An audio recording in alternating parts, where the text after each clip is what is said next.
it wasn't always like this. I mean, I didn't have to be the man in a world that loses touch with its fingers just so it can boast about having bigger hands. I mean, there was a time where you could hold me and not be conscious about the size of my muscles or the speed of my car or how well I could fight, but rather your concern was with how long I'd lay beside you just to tell you things my mouth was still trying to learn the language to, because just having you there whilst the rain gave its silver sheen to all things dry, and the couple upstairs were still afraid to understand one another when your skin kissed mine in a dark room held together by candles, illuminating the worry that made my eyes look rich, and I would stare with too much hair on my face into the walls as if waiting for them to tell me the secret to win back the world I had lost. I mean, it won't always be like this. I won't always be struggling, and our love won't always be lost inside the pennies of tomorrow's lucky dip, because hope sustains the soul, and everything I've ever done, I've done under the influence of dreams.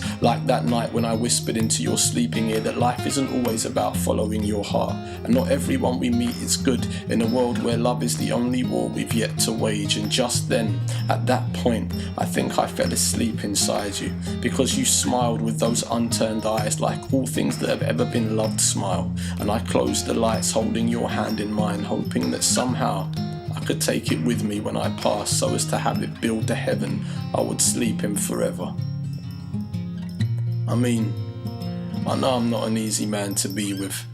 and I know I'm hard in places where other men are easy, and I'm quiet when really I should be loud, like at a party where everyone looks like an emancipated photograph, and handshakes are strong and plenty, along with the how you doing, what you working as now, and have you gained weight. I mean, I've tried it all. I've been that guy at 3 a.m. talking circles with the last drunk, trying to help him find his addiction's weary purpose, and I've stood with empty vodka bottles, waiting inside their glass for a lost bus that gave up on its route. I've spoken with ignorance, I've got angry at the injustices, I've read until my mind has become a blister filled with all the world's poison, yet when the politics gets too much and the racism tests my faith in humanity, I lean back into myself and I say, see everything as art, hear everything as music, and feel everything as love. I mean, when I come through the door, like a bitter draft that fell out the back of winter's long coat, and I see you standing there with a benevolence common only in things without a self, then I start to finally understand what I mean. Falling asleep inside the streams of your hair, I smell the ocean again.